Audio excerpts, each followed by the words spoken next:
तो hello guys, आज हम लोग बात करने वाले हैं इलेक्ट्रिक करंट के बारे में। इलेक्ट्रिक करंट के बारे में पूरी इन्फॉर्मेशन आपको इस वीडियो से मिल जाएगी। एंडिंग तक ज़रूर ये वीडियो देखना ताकि कोई भी छोटा मोटा डाउट भी आपको ना रहे। ठीक है, तो चलो करते हैं इस वीडियो की शुरुआत।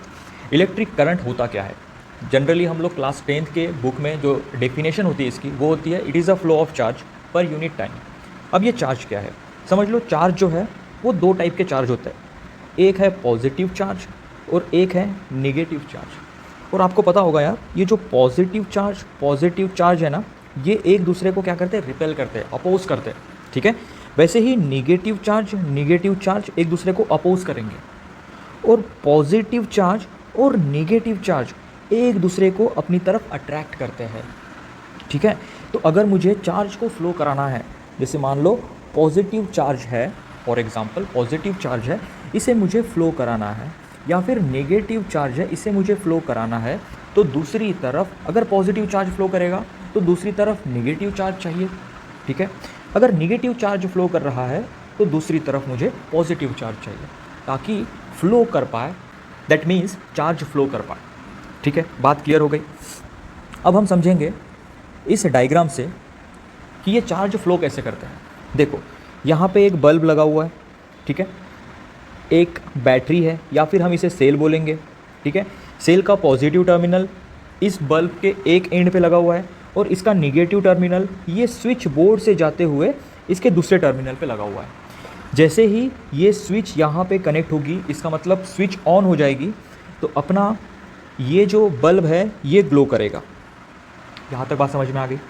अब ये बल्ब ग्लो कैसे करता है? देखो, अगर चार्ज फ्लो होगा ना, जैसे मान लेते हैं अपन यहाँ पे एक रेड ले लेते हैं। ठीक है, जैसे चार्ज फ्लो होगा तो इस फिलामेंट के थ्रू भी जाएगा चार्ज और इस तरह से निगेटिव टर्मिनल तक जाएगा, फॉर एग्जांपल के लिए।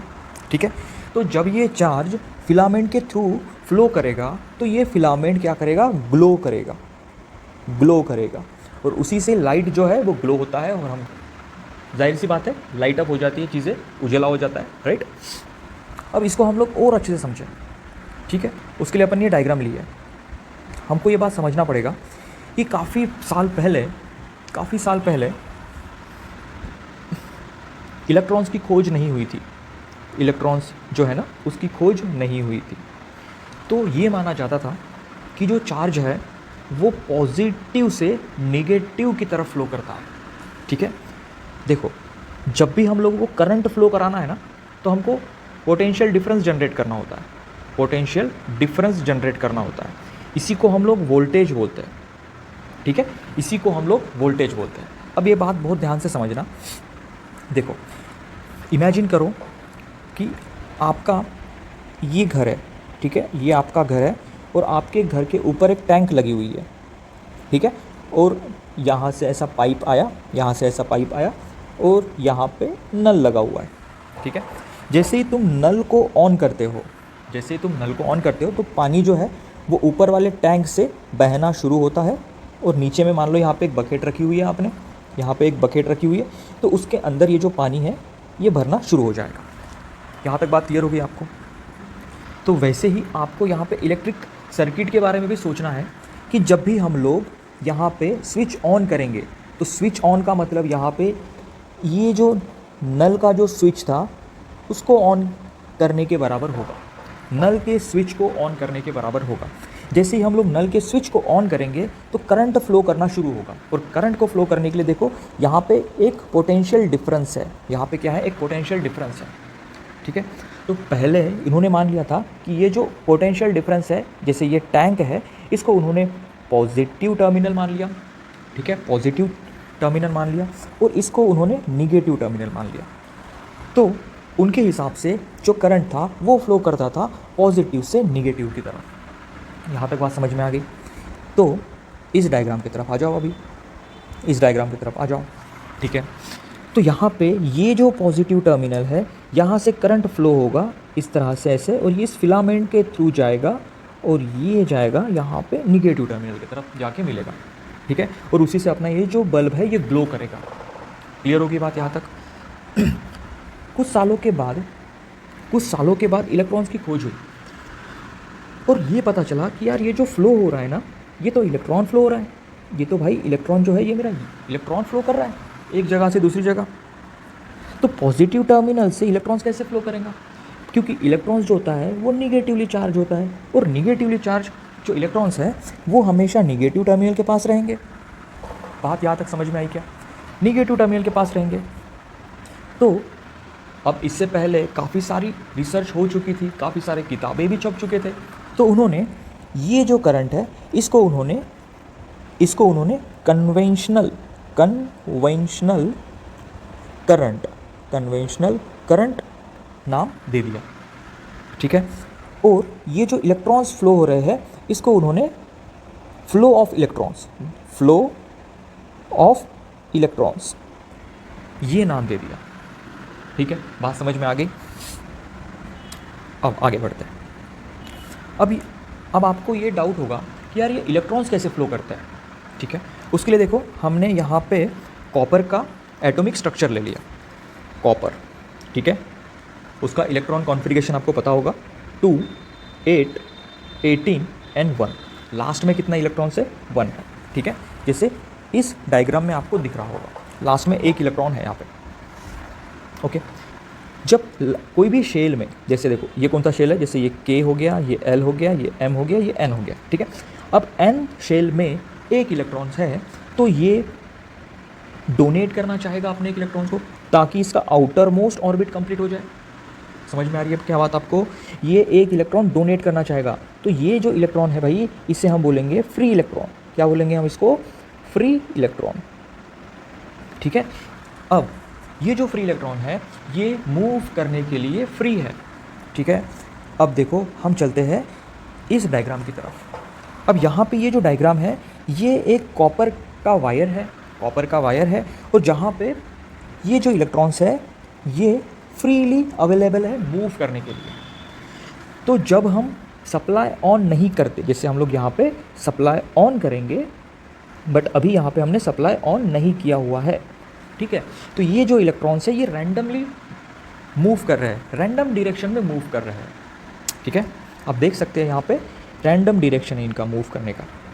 और जैसे ही हम लोग सप्लाई को ऑन कर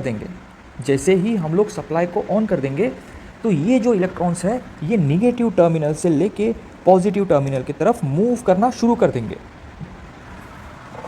क्लियर हुआ क्या? जैसे ही हमने सप्लाई को ऑन कर दिया, इसका मतलब हमने पोटेंशियल डिफरेंस यहाँ पे जनरेट कर दिया। तो ये जो इलेक्ट्रॉन्स है यहाँ पे निगेटिव टर्मिनल से पॉजिटिव टर्मिनल के तरफ अट्रैक्ट होना शुरू हो जाएंगे और अपना जो करंट है वो फ्लो करना शुरू कर देगा। यहाँ तक आपको बात क्लियर हो गई है क्या? ठीक है।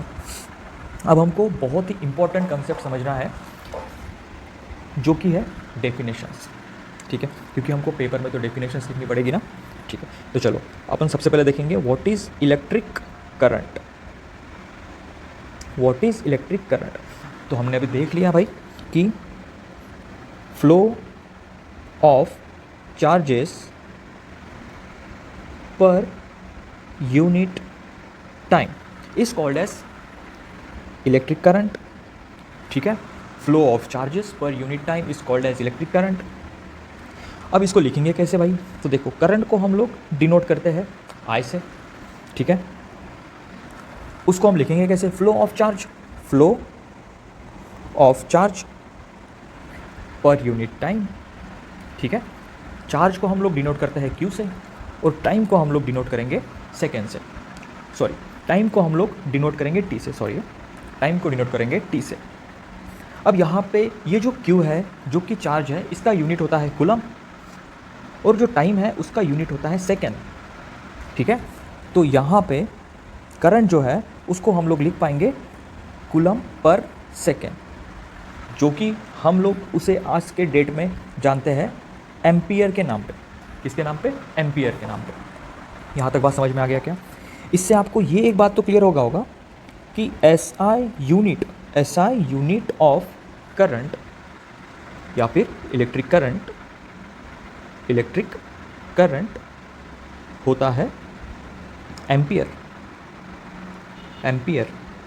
Capital A। क्लियर होगी बात? अब एग्ज़ाम में काफ़ी सारे डेफिनेशंस आते हैं जिसमें से पहला डेफिनेशन है कि भाई डिफाइन 1 एम्पियर। डिफाइन कर दूँ 1 एम्पियर। उसी के साथ साथ दूसरा डेफिनेशन भी आता है, define 1 coulomb.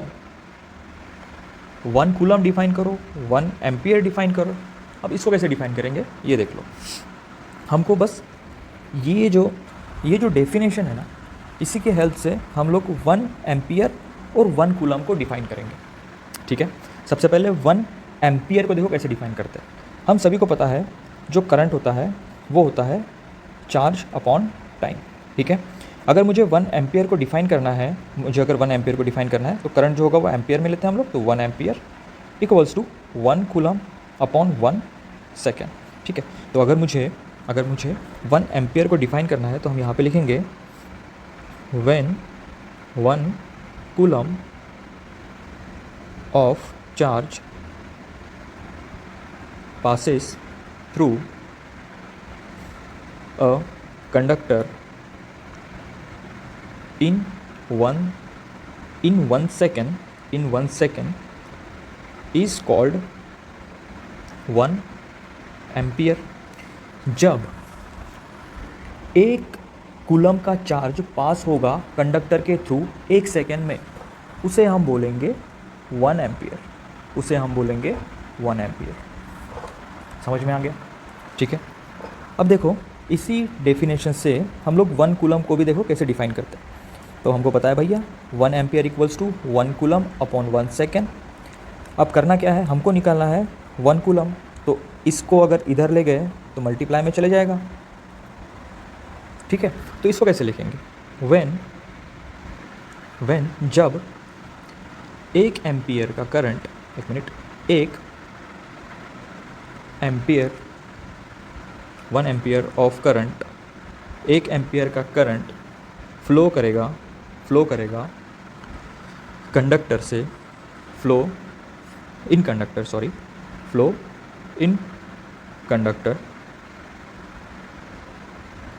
Cross sectional area of the conductor, sectional area